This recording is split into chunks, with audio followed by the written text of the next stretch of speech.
Trying to get far enough away from this piece to show you the whole thing, but it's so tall and my workroom is so small that I really can't.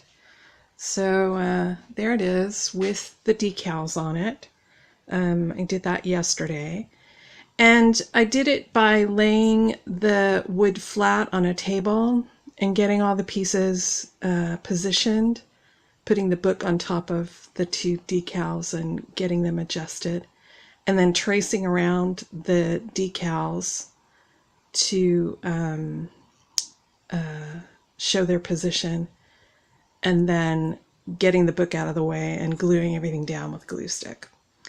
And then I did a coat of thin down matte medium over the top so that these edges are very smooth and you can barely feel them. And now I'm thinking about doing some gesso. And I also yesterday cleaned up the red edges so they're a little bit straighter. So next is gesso, and my plan is to sort of gesso from her head down, fill in this place that's blank, and then from here down to the bottom, I've sort of been playing with what goes there because it's like a huge empty spot. And at first I thought I was going to put song lyrics there, but everything that I've tried so far has looked stupid. So I think what I'm going to do is white paint drips from her hand down as far as I can get them to go. So that's the plan of attack for today. I'm doing a little gesso today, and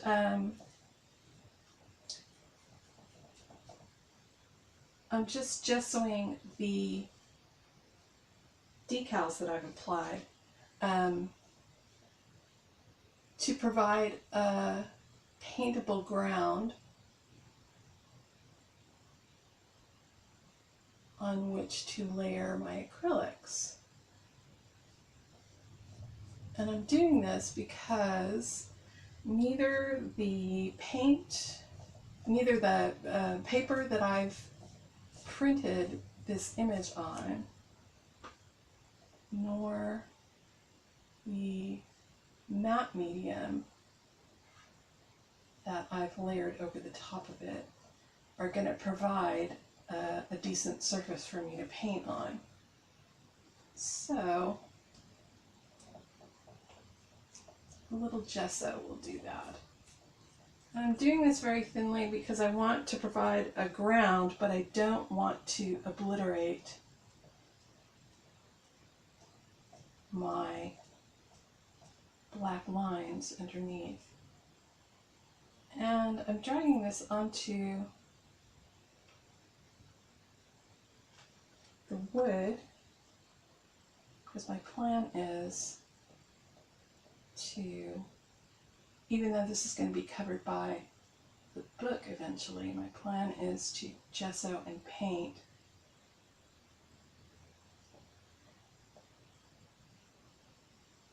all the way down to her hand, and then do some drips of white and whatever else down below.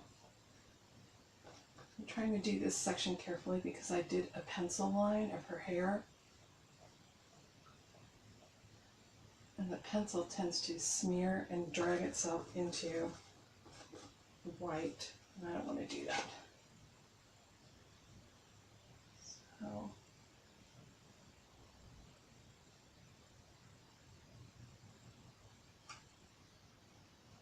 I'm trying to keep the gesso off the bare wood where it's really going to be bare as much as possible.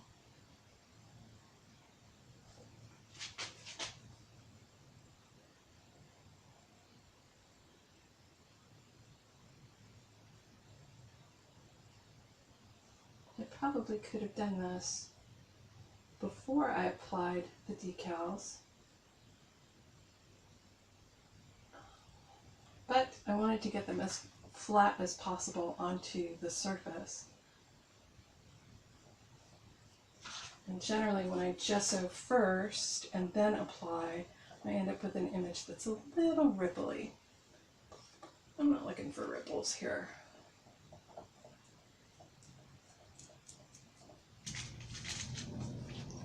So now I'm going to try and do some drips along the bottom of this piece. And I have a lot of tools here. A gesso and a spray bottle, which I'm going to use to mist down this wood. And I'm getting it pretty wet.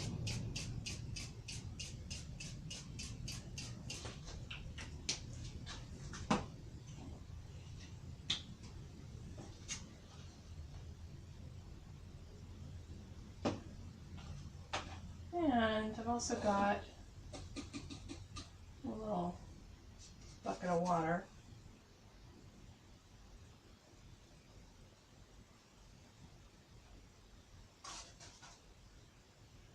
And I'm just sort of applying the gesso below the hand. I'm going to try and keep it off the hand because I want that detail to show up.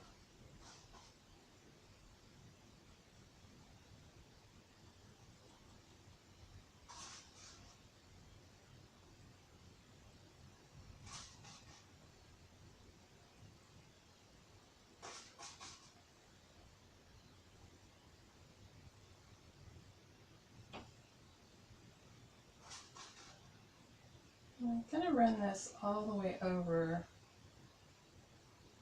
to the edge because I want the drips to run down. You can see this line right here where the hair is going to be. I want the drips to run down underneath the hair. So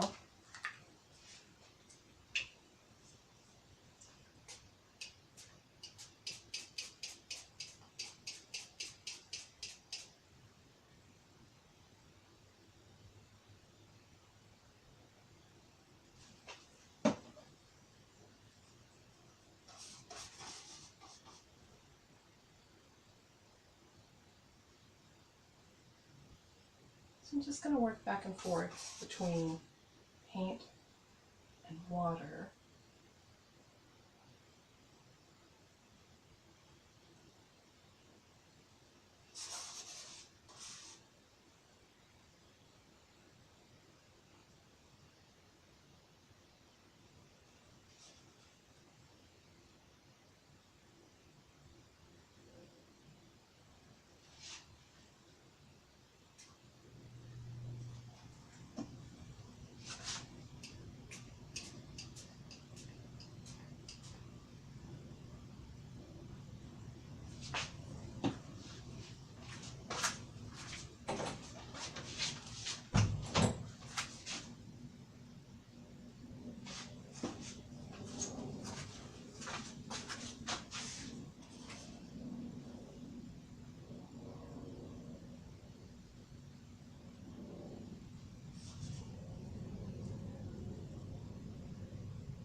go. That's sort of the effect that I was going for. More drippy.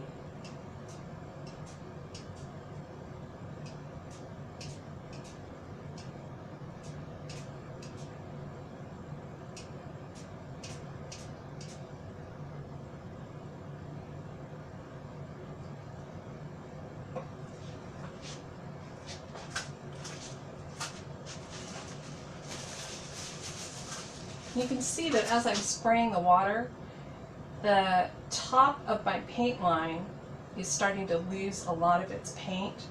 It's running downward, so I'm going to come back in and do another layer of this in a little bit.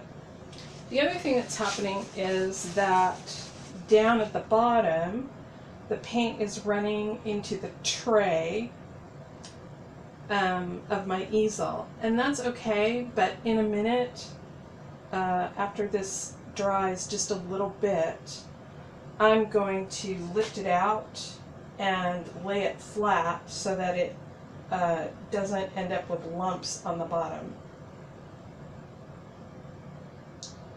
For the most part, I think that's a good first layer. I might come back to this later after I've done some shadowing and add in some of the shadow color that I'm going to use into these drips to keep the whole piece relatively consistent. But as a solution for what was going to happen down at the bottom here, I think I'm pretty happy with this.